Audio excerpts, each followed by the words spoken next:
No mom, I am so sorry aunty. मैंने आपके feet अच्छे से टच नहीं किए, इसलिए आपने मुझे अच्छे से ब्लेस नहीं किया होगा, करेक्ट?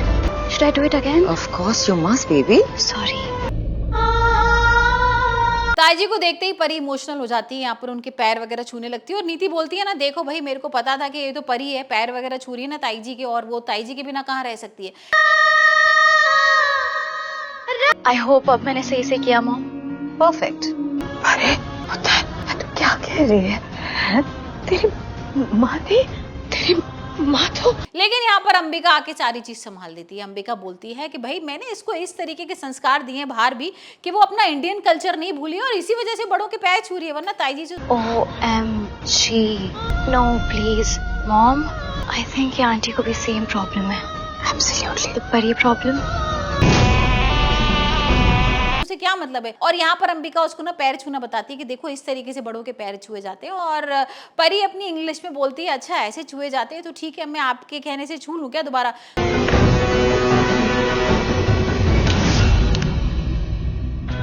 बबली, ये पेन देना प्लीज।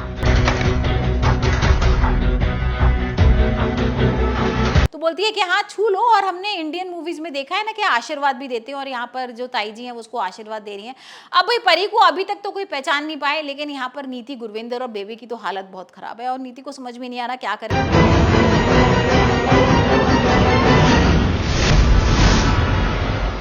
Thank you. यहाँ पर जैसे ही परी वॉशरूम जाती है तो नीति उसके पीछे पहुंच जाती है, और परी ना बाथरूम के अंदर रो रही होती है। अब नीति यहाँ पर जैसे ही वो बाहर आती है ना, बोलती है मुझे पता है कि तू अपने आंसू छुपा रही थी अंदर, और तूने ताईजी से अच्छी तरह बात नहीं की ना, और मैं जानती हूँ कि तू ही परी है, और तूने मुझे एक्सपोज क्यों नहीं किया सबके सामने। और यहाँ परी बोल देती है कि मैं करूंगी एक्सपोज, लेकिन सबके सामने करूंगी, ऐसे नहीं करूंगी, सबके सामने तेरी पोल खोलने वाली हूँ। और ये कहकर ना परी वहां से चली जाती है। अब नीति को समझ में नहीं आता क्या करे। नीति भागती भागती आती है, और इतने में परी ना सीढ़ियों पर से गिर रही होती है, और राजीव उसको अपनी बाहों में ले लेता है। अब ये वाला सीन तो बड़ा मजेदार था, क्योंकि परी राजीव की बाहों में होती है और नीति, गुरविंदर और दिलजीत दूर से देख रहे होते हैं, और नीति डरी डरी हो जाती है कि भाई अब ये कहीं मेरी पोल ना खोल दे, कहीं बता ना दे कि मैंने इसका खून किया था और सारी चीजें की थी। और यहाँ पर राजीव उससे पूछता भी है कि परी तुमने मुझे बताया क्यों नहीं कि तुम जिंदा हो, तुमने मुझसे क्यों झूठ बोला। और भाई हम आज के एपिसोड में देखने वाले हैं किस तरीके से यहाँ पर जो अंबिका है वो सारी डील तोड़ देगी, राजीव से बोलेगी कि मुझे कोई पैसा इन्वेस्टमेंट वगैरह नहीं करना है, क्योंकि ये तो परेशान कर रहे हैं, बार बार परी परी बोल रहे हैं। और नीति भी यहाँ पर इल्जाम लगा देगी कि हाँ तुमने तो बोला था मुझे एक्सपोज करोगी। परी बोलती है हाँ मैंने तुम्हें बोला था एक्सपोज करूंगी, लेकिन यहाँ पर जो परी है ना वो बात घुमा जाती है, बोलती है कि मैं तो तुम्हें काम के लिए एक्सपोज करने वाली थी कि तुम किस तरीके से काम कर रही हो। तो यहाँ पर अभी भी खुलासा नहीं हुआ है कि जो पार्वती है वो परी है। तो देखते हैं भाई किस तरीके से यहाँ पर पार्वती का सच आएगा सामने, क्या पता लग जाएगा सबको कि ये परी है।